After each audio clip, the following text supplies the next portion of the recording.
Bom, gente, muito obrigado pela presença. Eu escolhi esse tema dos novíssimos para hoje, por a gente se encontrar num momento do ano litúrgico propício para pensarmos sobre as últimas coisas que nos acontecerão nessa vida, entre essa vida e a outra. A Quaresma, todos sabem, é tempo de conversão, é tempo de pensarmos nas consequências da nossa não conversão, dos nossos pecados, né? E eu começo lembrando que lá no Eclesiástico, capítulo 7, versículo 40, diz o seguinte: em todas as tuas obras, lembra-te dos teus novíssimos, e nunca mais pecarás. Essa exortação, Eclesiástico é um livro cheio de exortações belíssimas, né? Essa exortação vem já desde o Velho Testamento, né? E os novíssimos são a morte, o juízo particular, o céu e o inferno. São as coisas que nós defrontaremos quando morrermos, né? Assim que nós morrermos, nós vamos enfrentar o julgamento, o juízo particular, que determinará a nossa sorte, né? Nesse momento, nós seremos ou atraídos por Deus ou afastados de Deus por nossa própria vontade, né? E essa será a disposição eterna nossa. Depois que a gente morrer, não vai mudar mais nada. E essa será a nossa disposição, né?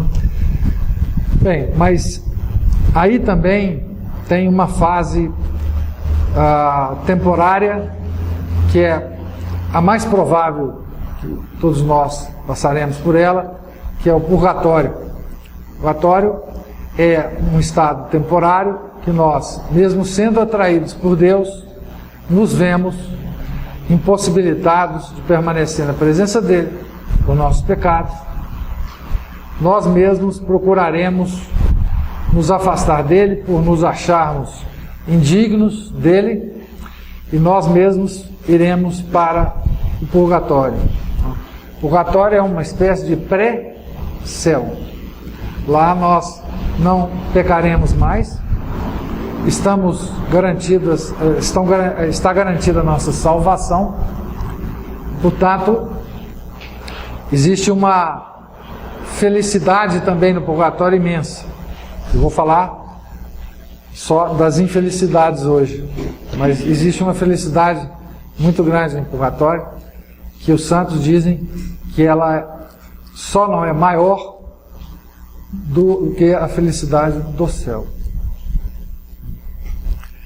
Então, os novíssimos, incluindo o purgatório, são dogmas da igreja, não é? Se não por outra razão, nós acreditamos neles, porque eles são dogmas da igreja, não é? Se a gente pegar um livro de teologia dogmática qualquer, tá certo?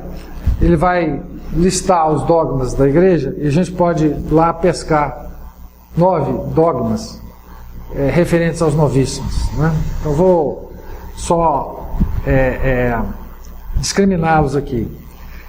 Primeiro dogma: na presente ordem da salvação, a morte é uma punição para o pecado. Esse é um dogma. Na presente ordem da salvação é depois do pecado original. Não era para ser assim, mas por escolha de Adão e Eva, nós estamos nesta presente ordem da salvação. Segundo, com a morte cessa a possibilidade de mérito, demérito ou conversão. Então, nós morremos e seremos o que estávamos sendo na hora da nossa morte. Imediatamente depois da morte ocorre o juízo particular, em que, por uma sentença de julgamento divino, o destino eterno do morto é decidido. As almas dos justos, que no momento da morte estejam livres da culpa e da pena temporal do pecado, entram no céu. Depois eu vou falar sobre a culpa e a pena temporal. Outro dogma: a beatitude do céu dura por toda a eternidade. Graças a Deus, né? O sexto dogma: as almas daqueles que morrem na condição de grave pecado pessoal entram no inferno. Sétimo dogma: a punição do inferno dura por toda a eternidade. Oitavo dogma: as almas dos justos que no momento da morte estejam carregadas de pecados veniais ou de penas temporais a serem pagas, entram no purgatório. 9. As penas do purgatório cessam depois do juízo final. Pode cessar antes também, mas no máximo depois do juízo final. Bom, então esses são os dogmas relativos a esse assunto dos novíssimos, muito resumidamente. Se vocês pegarem qualquer livro de teologia dogmática, vocês vão ver sobre eles. Claro que peguem todos os livros de teologia dogmática antes do Concílio Vaticano II. Obviamente, vocês não podem pegar os livros de teologia dogmática do chefe do Santo Ofício atual. Claro que não, né? Ele é um teólogo dogmático, né? Falando de concílio, existe uma tragédia atual, porque o Concílio Vaticano II ele resumiu, ao invés de 4 partes, ele sumiu com uma das partes dos novíssimos. E isso é uma tragédia, né? Ele acabou com o inferno, né? Decretou o fim do inferno, o Concílio Vaticano II, né? Bom, então, nós estamos numa situação em que a tragédia atual é que mesmo as pessoas normais, católicos normais, estão perdendo a sensibilidade de que precisam preocupar com o inferno, né? O Gustavo Corsão tem um artigo muito bonito, chama A Época em que Vivemos, e nesse artigo ele fala de uma situação atual em que as pessoas estão perdendo estão esquecendo até as palavras por Deus mesmo escolhidas para o grito de socorro final.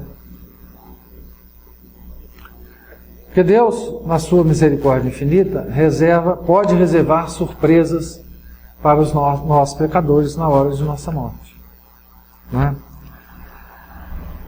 Mesmo a alma negligente das coisas de Deus, diz o Corsão,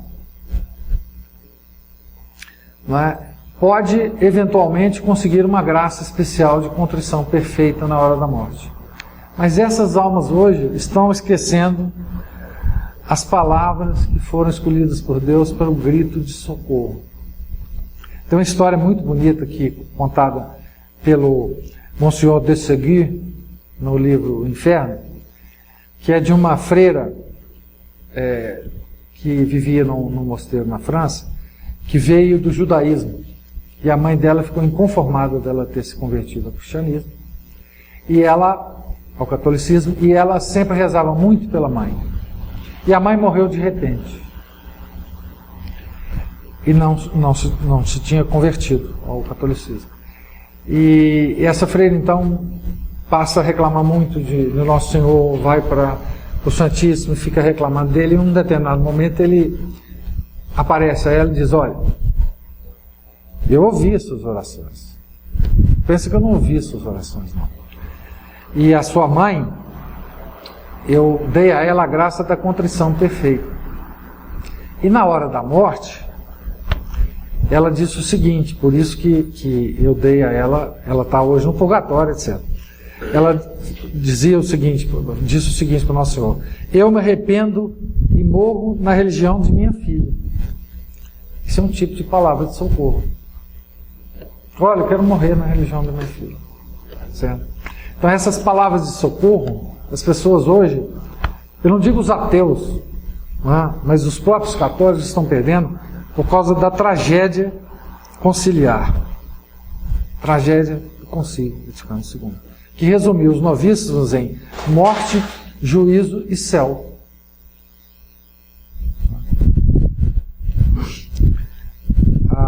A palavra inferno não aparece em nenhum documento do Concílio Vaticano II, exceto uma vez na Lumen Gentium, em que ele cita as conhecidas passagens de Mateus. Mateus 25, principalmente Mateus 25 e Mateus 22. Mateus 25 tem muitas vezes Nosso Senhor falando do inferno. Não é? Nada é dito nos documentos do concílio sobre a doutrina do inferno. Nada. Karl Rahner, nosso conhecido Karl Rahner, né? Das 1800 cartas de amor, durante o concílio, né? Asa negra do concílio, afirma que a negação da eternidade do inferno e a declaração da salvação universal são produtos do Concílio Vaticano II e constituem um marco para a fé da Igreja.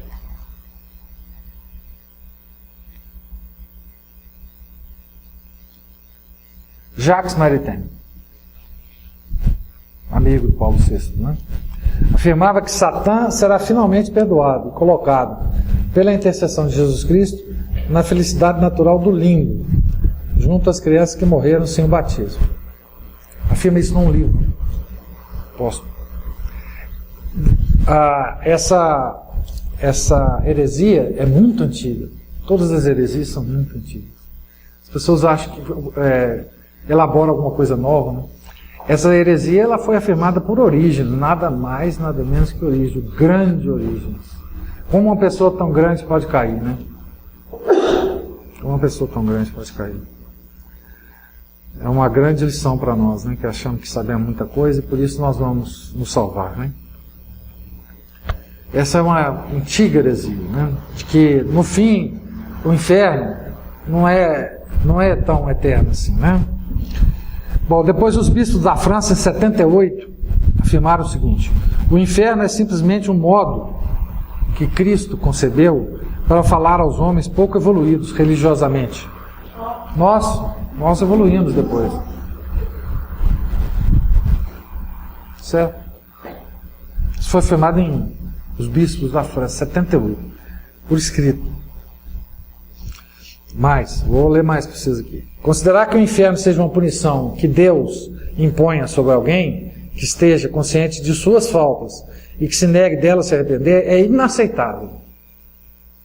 Também inaceitável é o medo causado pela visão de que, se a morte nos surpreender no estado de pecado mortal, estamos perdidos. Isso, os bispos da França acham isso inaceitável. O inferno é um negócio inaceitável para os bispos da França.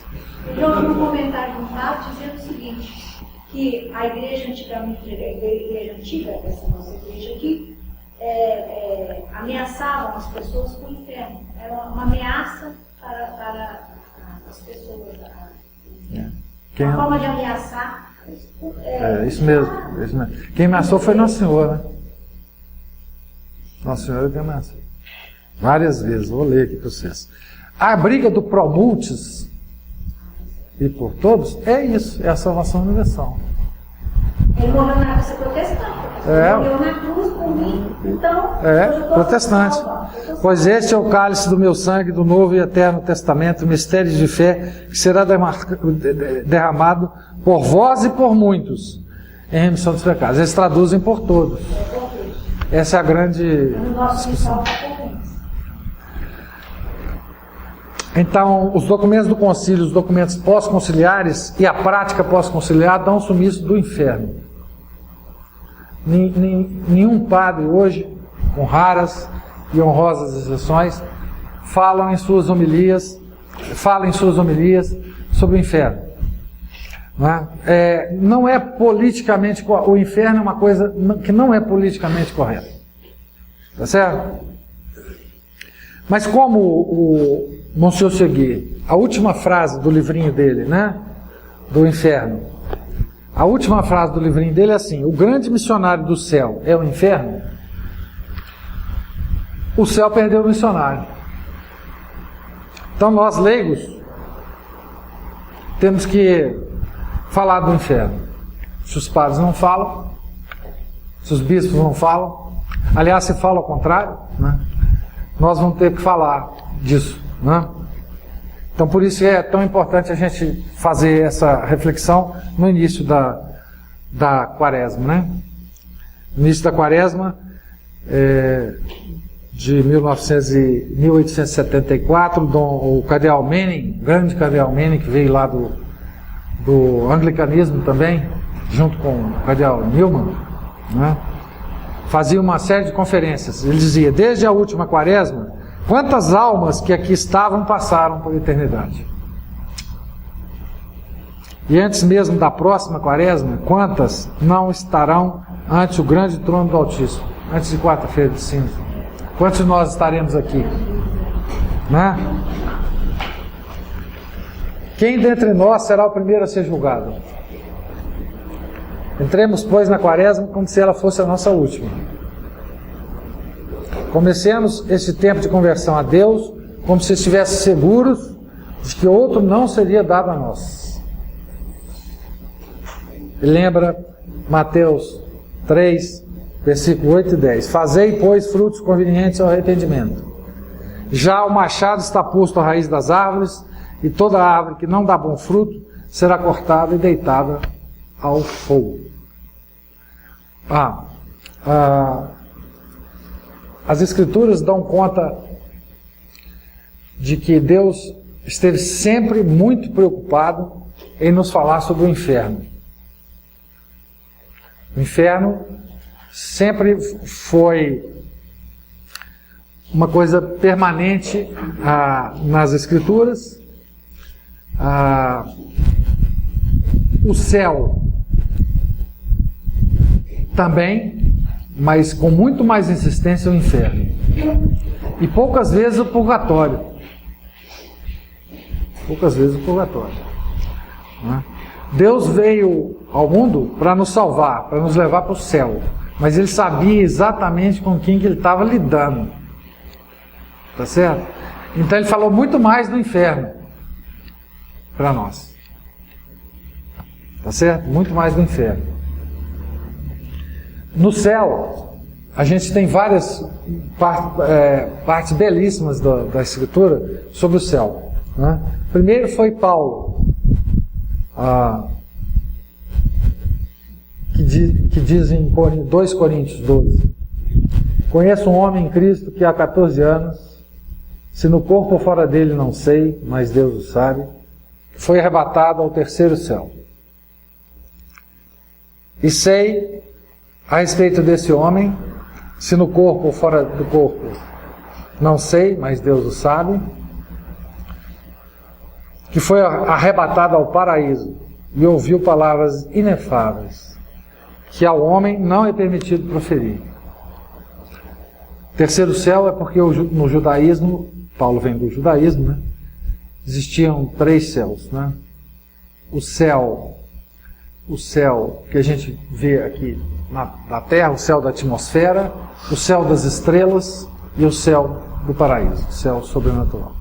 Então aqui o terceiro céu e o paraíso, ele está falando sobre a mesma coisa, né, Paulo.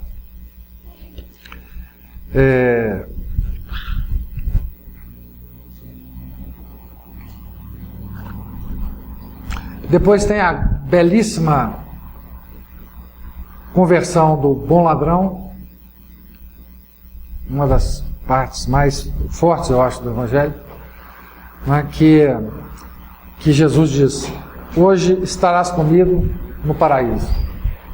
Né? E várias outras passagens, eu peguei essas 2 só para lembrar que Nosso Senhor fala do paraíso, o Espírito Santo nos fala do paraíso sempre. Né? Tem um sonho de João Bosco, que eu não sei se vocês conhecem, que é belíssimo, que ele fala também que ele foi ao paraíso. Não exatamente ao paraíso, mas a antessala do paraíso, digamos assim, né?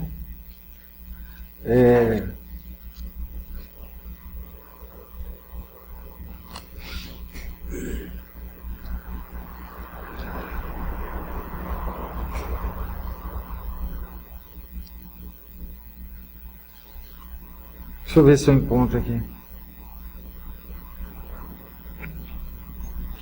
Ele fala do paraíso de uma forma tão bela no sonho, e ele vai para o céu, não é? Ou para a antessala do céu, e ele encontra lá Domingos Sávio, São Domingos Sávio.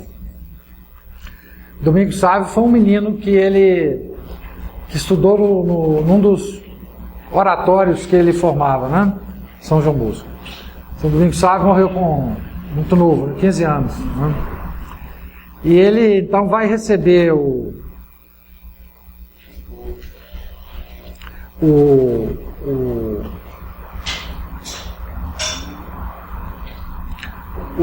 São João Bosco lá no céu. E o São João Bosco fala para o Domingos Sávio assim: tremo porque não sei onde me encontro. O Domingos Sávio fala assim: estás no local da felicidade, onde se gozam todas as alegrias, todas as delícias. É este, pois, o prêmio dos justos? Não, por certo. Aqui não se goza os bens eternos, mas só, ainda que em medida grande, os temporais. Mas, então, são naturais todas essas coisas? Sim, se bem que embelezadas pelo poder de Deus. E a mim, que me parecia que isso era o paraíso, exclamei. Não, respondeu o sábio. Nenhum olho mortal pode ver as belezas eternas. E essas músicas? Prossegui perguntando. São as harmonias de que gozais no paraíso? Não, já te disse não. São sons naturais. Sim, são sons naturais aperfeiçoados pela onipotência de Deus. E essa luz que sobrepuja a luz do sol, é luz sobrenatural? É a luz do paraíso? É luz natural, embora avivada e aperfeiçoada pela onipotência divina. E não se poderia ver um pouco da luz sobrenatural? Ninguém pode vê-la enquanto não chega a ver a Deus sicut est, assim como Ele é. Né? O menor raio dessa luz tiraria no mesmo instante a vida de um homem, porque não é suportável pelas forças humanas. E poderia haver uma luz natural ainda mais bela do que esta? Se soubesses, se visse somente um raio da luz natural elevada a um grau superior a este, ficarias fora de ti. E não se pode ver ao menos um raio dessa luz de que falas? Sim, podes vê-lo. Verás a prova de que te digo. Abre os olhos. Já os tenho abertos, respondi. Olha bem no fundo desse mar de cristal. Levantei a vista e ao mesmo tempo apareceu de repente no céu, a uma distância imensa, uma instantânea centelha de luz. Sutilíssima como um fio, mas tão brilhante, tão penetrante, que meus olhos não puderam resistir.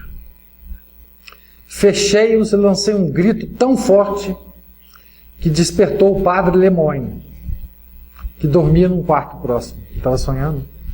Assustado, ele me perguntou na manhã seguinte o que me acontecera de noite, por estar assim tão agitado. Aquele fiozinho de luz era 100 milhões de vezes mais claro que o sol, e seu fulgor bastaria para iluminar todo o universo criado. Essa é uma descrição, não do céu.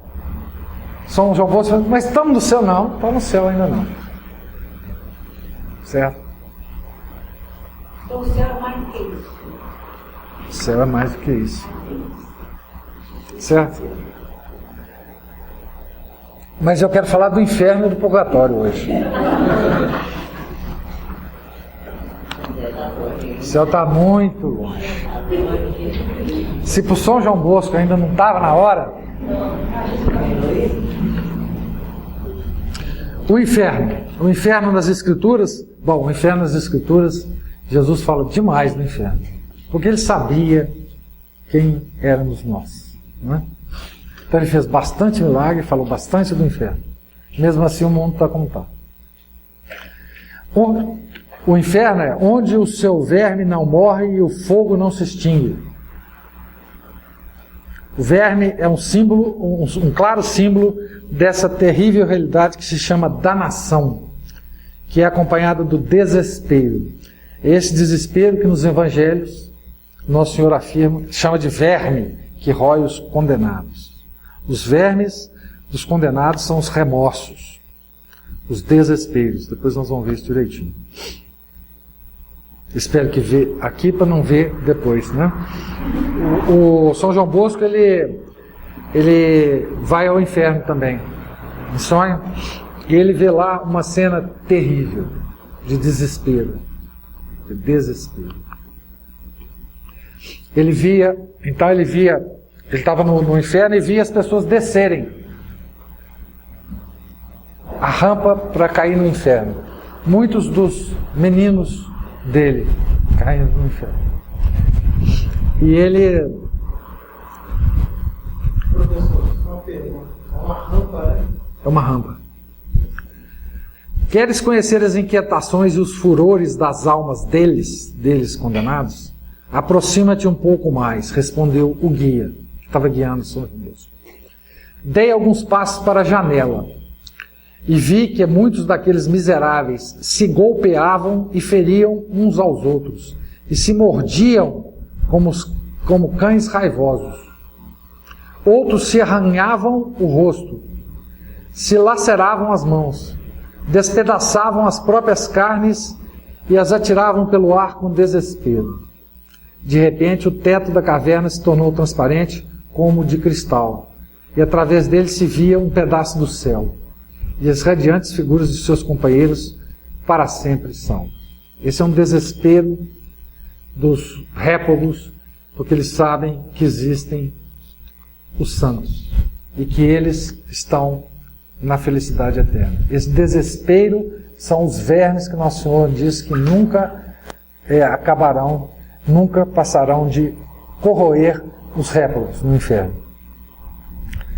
Nosso Senhor ainda fala: atai-o de pés e mãos e lançai-o fora nas trevas. Aí haverá choro e ranger de dentes. Choro e ranger de dentes é repetido 3 vezes no Evangelho de Mateus. Ranger de dentes, né? Irão esses para o suplício eterno e os justos para a vida eterna. Nosso Senhor de novo. Mateus 25, 46. Quanto a esse servo inútil, lançai-o fora nas trevas, e haverá choro e ranger de dentes. Mateus 25, 30. Então, o inferno caracterizado por Nosso Senhor é eterno, é fogo, é verme, é escuridão. Haverá choro e ranger de dentes. Esse é um inferno descrito por Nosso Senhor, né? Descrito por Nosso Senhor. É fogo e é escuridão.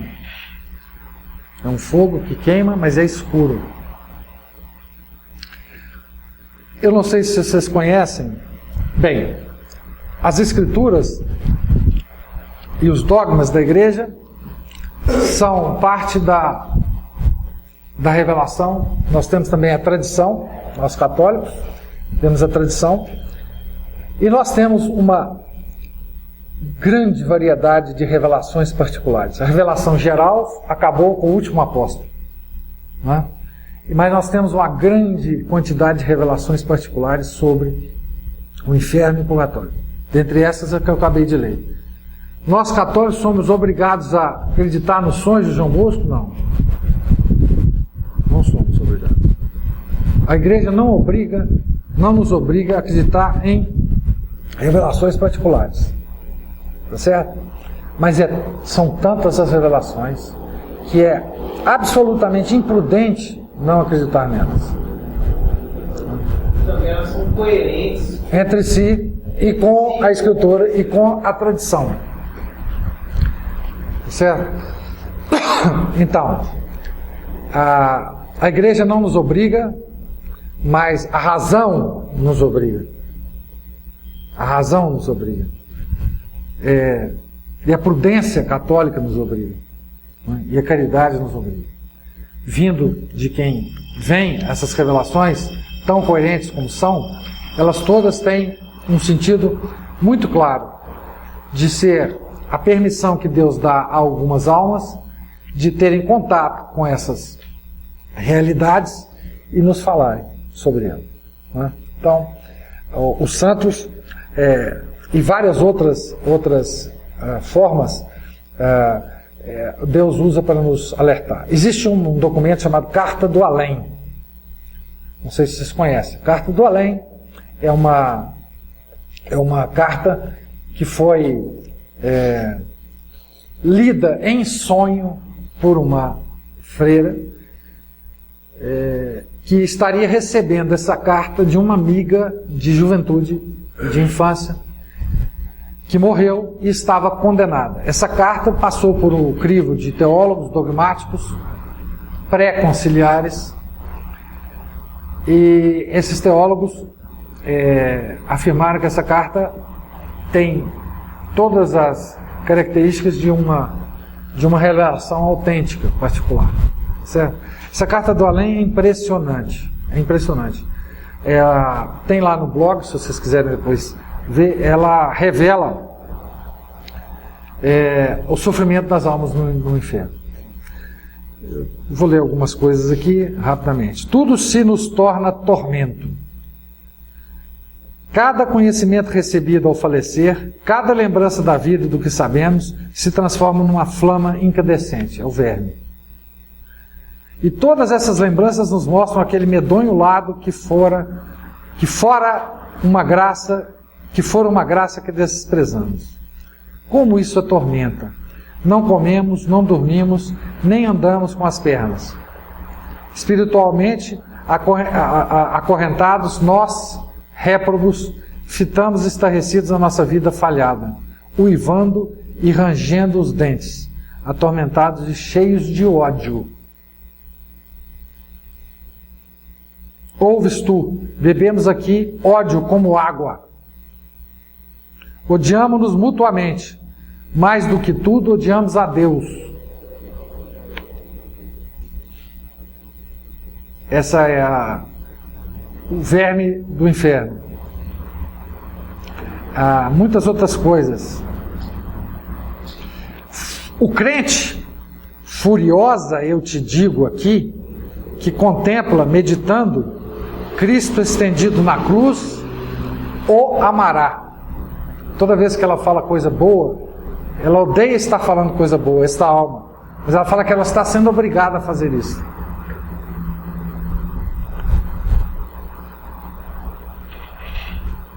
E por aí vai. Compreendes tu agora porque o inferno há de ser eterno? Porque a nossa obstinação nunca derrete, nunca termina. O que é eterno, na verdade, é o ódio do réprobo por Deus. Por isso ele fica lá.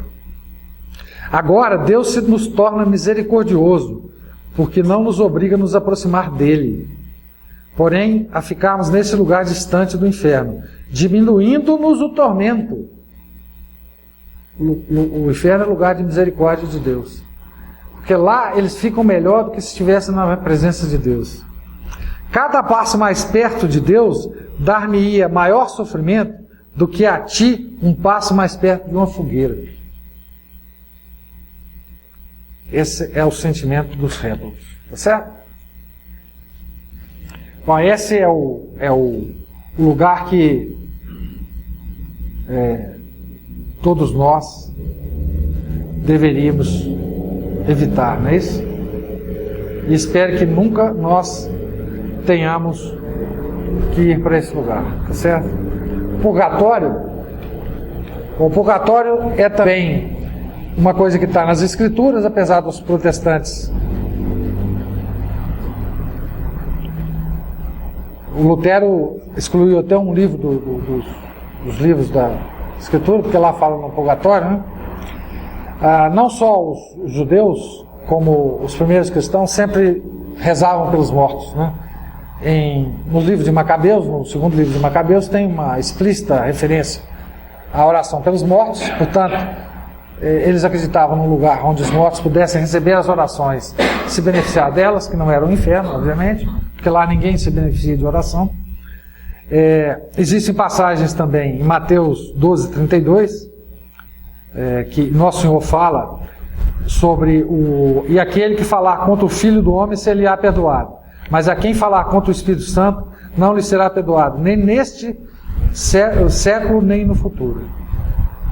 Ou seja, nem neste mundo, nem no próximo. Portanto, no próximo tem coisas que podem ser perdoadas. Portanto, lá há de ser o purgatório. São Gregório Magno faz uma grande comentário sobre essa passagem de Mateus, falando sobre o purgatório. São Gregório Magno, aliás, é muito engraçado ver Santo Agostinho e São Gregório Magno falando do purgatório, e aquele historiador francês, até de projeção, né, o Le Goff, falando que o purgatório foi invenção da Idade Média. Muito engraçado. Como pode ser ignorante um grande historiador, né? Bom, Paulo também fala do purgatório. Então, enfim, o purgatório é o São Tomás de Aquino fala, em referência a São Paulo, longamente do purgatório, né? Bom, para a gente ir para o purgatório, que é o melhor das nossas destinos por hora, não vamos pensar no céu, basta, quer dizer, para a gente ir para o inferno é muito fácil, facílimo, não? É o caminho largo que o nosso Senhor falava, né? Basta que a gente morra com um pecado mortal, que não tenha sido confessado. O pecado, ele gera 2 débitos para com Deus, né? O débito de culpa e o débito temporal, né? Qualquer pecado, né? Mesmo os veniais. O débito de culpa do pecado mortal, ele é pago pela confissão. O débito temporal não. Mas se a gente morrer com apenas um pecado mortal, nós vamos para o inferno, direto, eternamente. Tá certo? Por que a gente peca? A gente peca por causa das consequências do pecado original. O pecado original nos tende ao pecado. Certo? Quais são as consequências do pecado original? Isso é coisa do catecismo, né? Mas não é nunca demais a gente se lembrar. Existem 3 consequências do pecado original: a ignorância no intelecto, a fraqueza na vontade e a turbulência nas paixões. Olha, gente, isso é psicologia, tá? O resto é balela. Freud, é tudo conversa fiada. Isso é verdadeira psicologia. Nós, na presente ordem da salvação, depois do pecado original, o que nós sofremos? Ignorância no intelecto, fraqueza na vontade e turbulência nas paixões. Guardem bem isso. São Paulo fala na carta de hoje, né, ele fala assim: agora vemos a Deus como por um espelho, um enigma.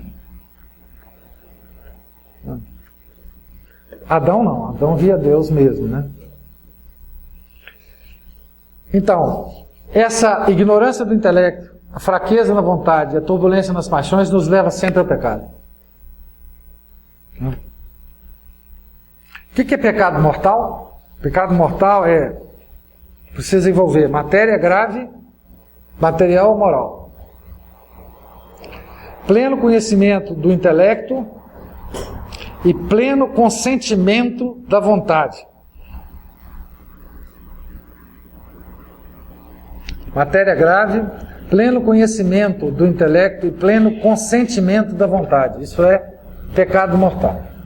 Nós sabemos que a matéria é grave, sabemos que é errado, queremos fazer e fazemos. Isso é pecado mortal. Todos os outros pecados são pecados veniais. Não que o pecado venial não seja grave, é gravíssimo. Qualquer pecado contra Deus é gravíssimo, porque nós pecamos contra a misericórdia infinita. É gravíssimo o pecado venial. Mas ele pelo menos nos leva para o purgatório, e não para... Os piores pecados são os contra o Espírito Santo, não é? Que o nosso Senhor falava, né? Quais são os pecados contra o Espírito Santo? É bom saber também para evitá-los. Esse nos leva para o inferno também. Vocês vão ver por quê. Desesperança da própria salvação. 1. Presunção da misericórdia de Deus. Ou seja, Deus vai me salvar no final. 3. Resistência às conhecidas verdades da fé. Não quero acreditar na verdade. Não quero. 4. Inveja do bem espiritual do outro. Inveja da santidade do outro. 5. Obstinação no pecado. 6. Impenitência final. Esses são os pecados contra o Espírito Santo. Certo? Então, quando nós confessamos, né, nós saudamos o débito de culpa e comutamos o pecado de dor ou de danação. A culpa e a dor e a danação são os dois efeitos do pecado, da danação eterna, para o débito temporal, a ser saldado aqui ou no purgatório. Nós podemos saldar todos os nossos pecados, todas as penas temporais aqui no mundo. E ir para o céu. É-nos suficiente saber que haja tal lugar, o inferno, dizia Padre Faber, e que nesse momento ele está repleto de almas. O inferno agora, nesse momento, está repleto de almas. E que cada vez mais almas estão sendo carregadas para lá. E que suas apavorantes ocupações, são o que são, e que não há ninguém dentre nós que não corra o risco. Acreditar que nós não corremos o risco de ir para o inferno é pecado contra o Espírito Santo. Ou a quem não é possível que aquele lugar seja nossa herança e destino para sempre. Aqueles que servem a Jesus por amor não esquecem tais coisas. Não, delas se lembram tão mais frequentemente quanto mais o amam. O Padre Faber falava isso, tá certo? Vou falar um pouquinho sobre o purgatório, porque nós já estamos avançando para a hora. Então, purgatório é um inferno provisório. Todos os sofrimentos do purgatório são sofrimentos do inferno. Certo? Lá nós temos duas penas. A pena de dano ou danação e a pena dos sentidos. A pena de dano é muito mais grave do que a pena dos sentidos. A pena de dano é aquela em que, tendo visto a Deus, a alma, depois que morre, vai para o juízo particular e vê Deus, vê Nosso Senhor, vê a misericórdia infinita, a beleza infinita, a infinita felicidade, a bem-aventurança eterna, e tem de se afastar disto, porque não tem mérito ainda para ficar próximo a esse ser.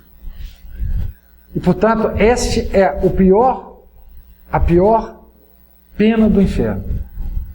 É claro que Nosso Senhor, quando ele falava do inferno e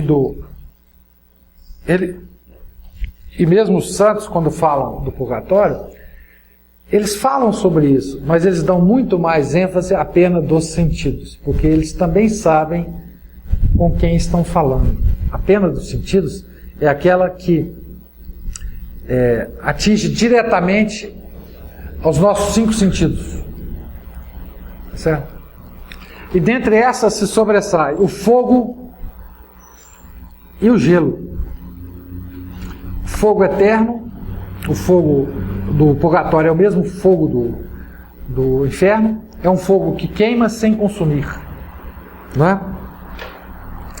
E o gelo, há descrições de lugares no purgatório gelados, em que as almas ficam lá sofrendo o frio imenso. Não é? Bom, que tipo de fogo é este, né? Existia um monge beneditino na Polônia, no século XVI, que fez um acordo com um amigo, quando ele morresse, ele voltasse para falar com ele como é que era do lado de lá. E esse amigo cumpriu a promessa. Não façam essa brincadeira, viu, gente? Que é o seguinte, então esse monge, o Stanislau Chokoska, apareceu lá o amigo dele e falou: olha, eu estou no fogo do purgatório.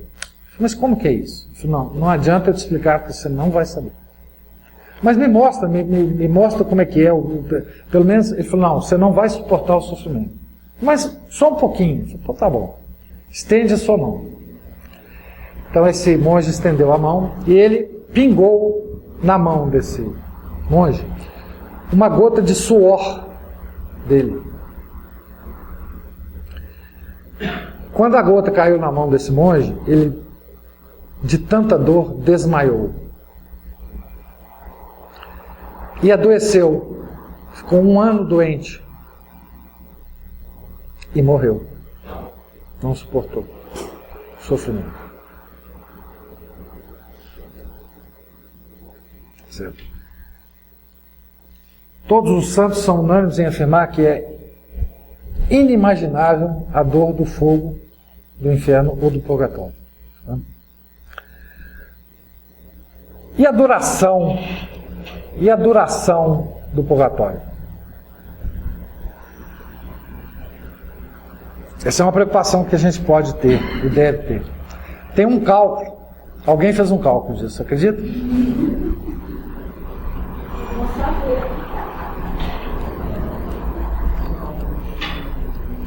Tem um cálculo disso. Vou mostrar aqui para vocês um cálculo. Um cálculo do padre Mumford. Ele é jesuíta. O padre Mumford faz o seguinte cálculo. Olha só, hein? Vocês vão ver. Tem uma passagem no... Deixa eu ver aonde. No Provérbios 24:16, que fala assim: o justo cai 7 vezes por dia. O justo. Aquele que tem a graça de Deus, tá certo? Aquele que não tem pecado mortal.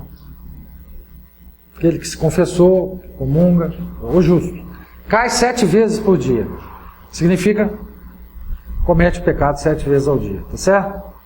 E fala assim: bom, mas vamos, esse negócio está meio moderado, vamos colocar 10 por dia? No fim de um ano nós temos 3.650 faltas, pecados, sem que seja mortal. Vamos dizer que nós temos aí, sei lá, 20 anos de vida de justos, sem pecado mortal. Então nós teremos aí, arredondando para 3.000 por ano, 20 anos, 60.000 faltas. Vamos dizer que metade dessas faltas tenham sido expiadas pela penitência e boas obras. Então nós temos 30.000 que faltam aí para expiar. Tá certo? Bom, vamos dizer que cada falta a expiar seja 1 hora de purgatório. Vou contar uma história para vocês da hora do purgatório. Um piedoso monge morre no mosteiro e pede ao irmão dele, dizendo o seguinte: olha, eu tenho muito medo do purgatório. Então, assim que eu morrer, vá à igreja e reze uma missa por mim. Ele morreu e foi. Ele foi para a igreja e fez uma missa. Depois da missa, o morto chegou perto dele, agradeceu muito a missa e falou assim: mas por que você demorou tanto a rezar essa missa para mim? Tantos dias? Eu falei: não, mas eu acabei, você acabou de morrer, eu falei. Então, só para vocês terem ideia. Então, imagina que 30.000 faltas, 30.000 horas. 30.000 horas são mais ou menos 3 anos, 3 meses e 15 dias de purgatório. Mas o cálculo melhor é o seguinte: há várias revelações particulares que indicam o seguinte, que cada pecado mortal são 7 anos de purgatório. A pena temporal. Bom, cada um pode fazer as contas aí. Tá certo? Mas dizem os teólogos, São Belarmino e outros, que as penas do purgatório podem chegar a séculos. A séculos.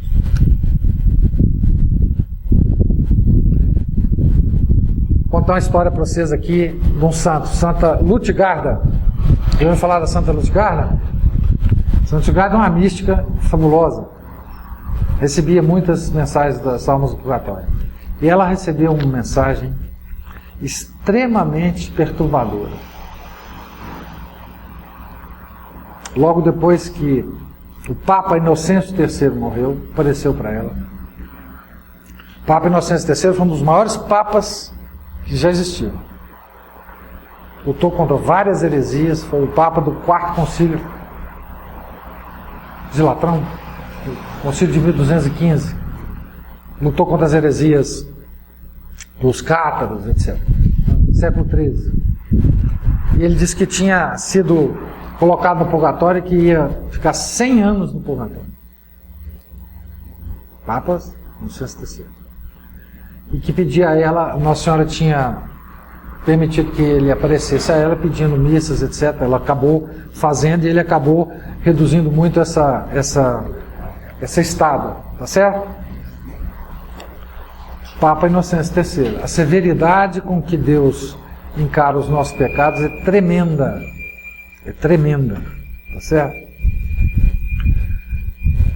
Bom, também sobre o purgatório há muitas revelações sobre a estrutura do purgatório. Digamos assim, a arquitetura do purgatório. Há uma revelação que se repete algumas vezes, muito interessante sobre o purgatório, que que existem 3 purgatórios.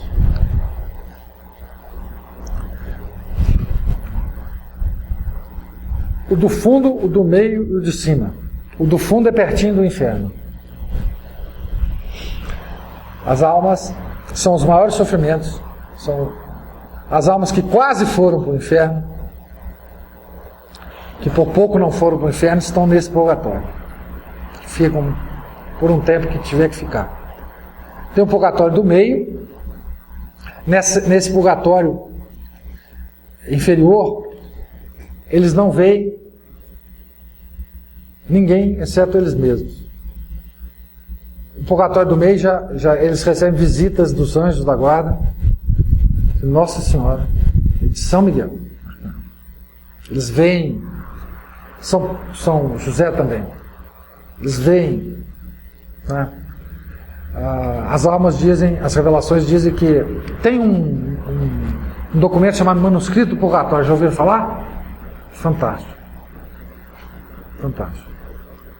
Esse manuscrito foi escrito no século XIX por uma freira chamada Maria da Cruz, que durante 6 anos conviveu uma alma do purgatório ao seu lado. De uma Maria Gabriela, também freira, tinha morrido antes dela, e que tinha causado grandes contrariedades a Maria da Cruz quando viva. E Deus então permitiu que a Maria Gabriela contasse a Maria da Cruz, mesmo contra a vontade desta, ela morria de medo, mesmo contra a vontade dessa, as coisas do purgatório. E ela descreve minimamente o purgatório, além de dar muitos conselhos altamente impressionantes. Manuscrito do Purgatório. É impressionante esse livro, é impressionante. Nesse livro ela descreve, ela passou pelo purgatório inferior e estava no do meio na época, e depois foi para o céu. E tem o purgatório superior, que é o purgatório chamado do desejo, que a única pena que as almas espiam lá é a pena, que sofrem lá é a pena que é a mais forte, que é a pena de dano, pena do afastamento de Deus. Elas não sentem mais o fogo do purgatório. E essa descrição dessa Maria Gabriela, dessa freira, irmã Maria Gabriela, é impressionante. Ela diz o seguinte: quando Nossa Senhora visita o purgatório, certo? O sofrimento cessa. Enquanto Nossa Senhora está lá. Ela diz que São Miguel vai sempre no purgatório pegar as almas para levar para o céu. Ele que leva as almas para o céu, São Miguel. Marcante, né? Ele fala da beleza dele, como é que como é que as almas veem São Miguel, etc. Mas fala o seguinte, que quando Nossa Senhora não está acompanhada, não é acompanhada de São Miguel está sozinho, os sofrimentos não cessam. Só Nossa Senhora consegue cessar os sofrimentos. Certo? E ela vai descrevendo várias, quer dizer, o fogo do purgatório, enfim, todas as coisas, o tempo que eles não sabem, eles próprios não sabem o tempo que tem, né? Como é que as almas podem rezar por nós vivos? Como é que nós podemos rezar por elas? Aliás, Deus deu para nós uma coisa extraordinária da igreja militante, que não deu para as almas do purgatório. Apesar das almas do purgatório serem as santas almas, estarem, nós ainda não estamos livres do inferno. Elas estão. Nesse sentido, elas são mais santas que nós. Mas o poder que Ele nos deu é maior do que o poder que elas têm. Qual o poder que Nosso Senhor nos deu? O poder de livrar as almas do purgatório. Elas mesmas não têm esse poder. Mas nós temos. Este é um dos maiores mistérios. Para mim, é um dos maiores mistérios. Como e por que Deus nos deu esse poder de nós livrarmos, com as nossas orações, esmolas, penitências e indulgências, as almas do purgatório, se elas mesmas não têm esse poder. Esse para mim é uma das coisas mais impressionantes. E ela fala, nesse manuscrito do purgatório, que Quaresma é a época que mais almas são livradas do purgatório. Por razões óbvias, pelas penitências que nós fazemos, pelas várias indulgências que nós recebemos. Certo? Então, essa é uma boa hora da gente pensar nas almas do purgatório. Permanentemente. Certo? Eu publiquei no blog um texto do Padre Fábio sobre as 6 vantagens da gente abrir mão das nossas indulgências em favor das almas do purgatório. É um texto belíssimo. O que ele diz é o seguinte: nós devemos praticar um ato de caridade heróico, que é dedicarmos todas as nossas indulgências, todas as almas do purgatório. Se a gente fizer isso, é muito melhor para nós. É muito melhor para nós. Porque veja bem, gente, a obra mais importante para Nosso Senhor é a salvação das almas. E nada coloca Ele mais feliz do que uma alma que sai do purgatório e vai para o céu. É trabalho infinitamente mais importante para Nosso Senhor Jesus Cristo que qualquer outro trabalho que a gente possa fazer. É fazer um trabalho para que uma alma do purgatório saia do purgatório e vá para o céu. Glorificá-lo. Né? Então, esse manuscrito do purgatório, certo? Vale a pena ser lido, tá? Ele tem uma cópia em PDF dele muito ruim, por aí, tá certo?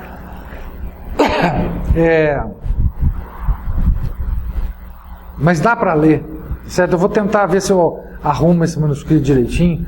Ele está mal traduzido também, vou tentar ver se eu dou um jeito nele para depois publicá-lo, tá certo? Mas vale a pena ler esse manuscrito do purgatório, tá?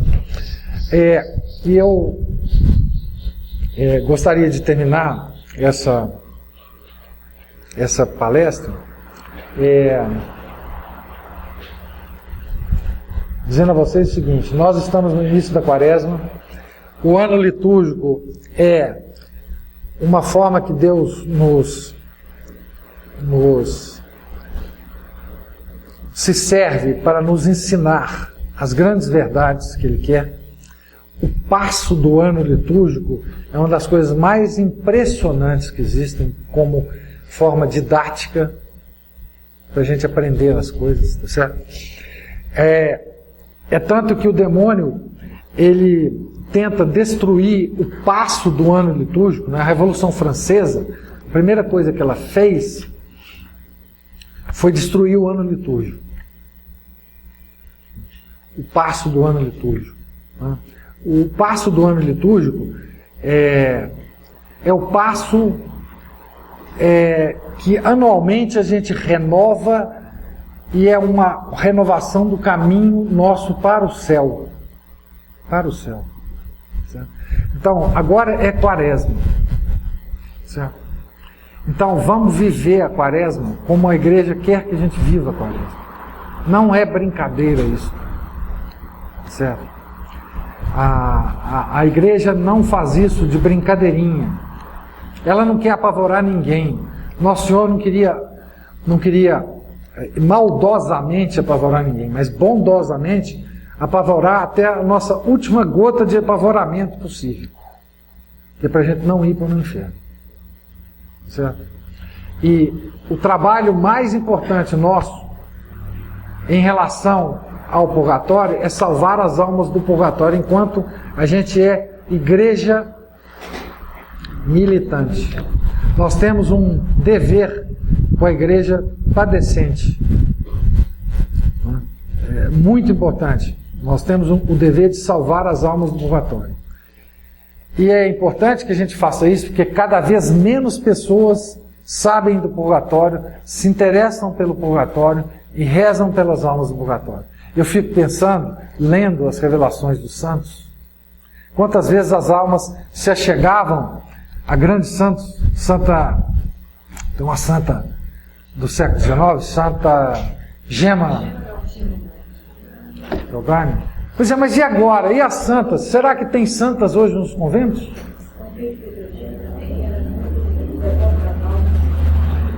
Eu fico pensando assim, as irmãs de caridade estão acabando no mundo. Existem 28 na França.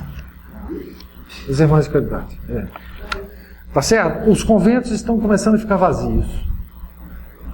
Tá certo? Os mosteiros vazios. Tá certo?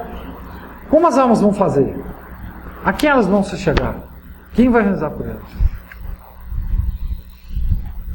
Se não formos nós. Tá certo? Será que nós estamos aí com uma Santa Gema Galgani? Uma Santa Teresa de Ávila? Uma Santa Margarida Maria Alacoque? Não é? Somos nós que temos que rezar por elas. Com tudo que nós pudermos mas enquanto isso, nós leigos temos que fazer esse trabalho. Não tem jeito. Elas não têm como... elas estão sofrendo do mesmo jeito lá. O purgatório não está vazio. Tá certo? O trabalho de Nosso Senhor tem que ser feito. E Ele deu esse poder para nós. Nós temos um poder sobrenatural impressionante, que é de salvar as almas do purgatório. Levá-las para o céu. Muito mais, tá certo? Esse poder... Tá certo? E outra, nós temos que ficar preocupados em também que a Santo Agostinho que ficava muito preocupado que tivesse pessoas que rezassem por ele, não é? Porque Santo Agostinho esperava que ele não ia para o céu, ele ia para o purgatório, não é? E ele dizia, ele tinha medo porque as pessoas podiam pensar que ele já estava no céu e não rezasse por ele, certo? Nós temos que preocupar isso com a gente também, não é? Que as pessoas não rezem por nós. Então nós vamos rezar muito nessa quaresma. Vamos aproveitar a quaresma. E as indulgências que a gente ganhar, vamos transferi-las para as almas do purgatório. Certo? É isso que eu gostaria então de falar para vocês. Vamos rezar uma Ave Maria para terminar. Do Pai, do Filho e do Espírito Santo. Ave Maria, cheia de graça, o Senhor é convosco. Bendita sois vós entre as mulheres, bendito é o fruto do vosso ventre, Jesus. Santa Maria, Mãe de Deus, rogai por nós, pecadores, agora e na hora de nossa morte. Amém. Ó meu Jesus, livrai-nos do fogo do inferno, levai as almas todas para o céu, e socorrei principalmente as que mais precisarem. Pai do Filho e do Santo.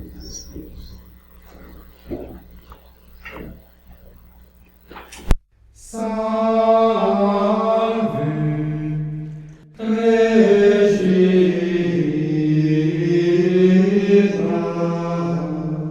Mater Misericordiae,